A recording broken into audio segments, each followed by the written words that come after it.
করেছে তাদেরকে আইনানুগ বিচারের মাধ্যমে শীঘ্রই উপযুক্ত শাস্তি দেওয়া হবে। একই কথা দেশের সকল মন্ত্রণালয়, সংস্থা, শিক্ষা প্রতিষ্ঠান, নানা কর্মক্ষেত্রের জন্য প্রযোজ্য। সর্বত্র অপরাধীর বিচার হবে। আজ প্রত্যেকটি প্রতিষ্ঠান ও তার সদস্যরা নিজ নিজ কর্তব্য পালন করার মাধ্যমে দ্বিতীয় স্বাধীনতাকে উপভোগ করবেন, দেশকে গৌরবের শীর্ষে নিয়ে যাবেন এবং দেশবাসীকে এবং জগৎবাসীকে উপভোগ করার সুযোগ করে দেবেন। আমি জাতির পক্ষ থেকে প্রত্যেকে নির্ভয়ে আনন্দ চিত্তে নিজ নিজ কর্মস্থলে নিজ নিজ সামর্থ্য নিয়ে এগিয়ে আসতে অনুরোধ করছি।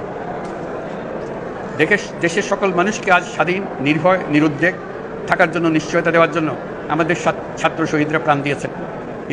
এই অভ্যুত্থানের মাধ্যমে সৃষ্ট সরকার দেশের প্রত্যেকের সরকার। এখানে থাকবে সকলের আকাঙ্ক্ষা পূরণের অধিকার। অরাজকতার বিষ বাষ্প এখন যেই ছড়াবে, বিজয়ী ছাত্র জনতা সহ মুক্ত মানুষের আইনশৃঙ্খলা বাহিনীর পূর্ণ শক্তি তাকে ব্যর্থ করে দেবে। নিষ্ঠুর স্বৈরাচারী সরকার দূর হয়ে গেছে।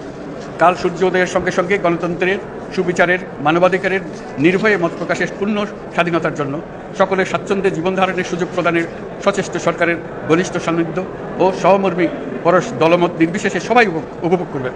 এটাই আমাদের লক্ষ্য। আমাদেরকে এই লক্ষ্য পূরণে সাহায্য করুন। সারা বিশ্ব আজ অবাক হয়ে বলছে, সাবাস বাংলাদেশ, সাবাস বাংলাদেশের ছাত্র জনতা। আমরা এই অর্জনটাকে আর অনেক দূর নিয়ে যেতে চাই।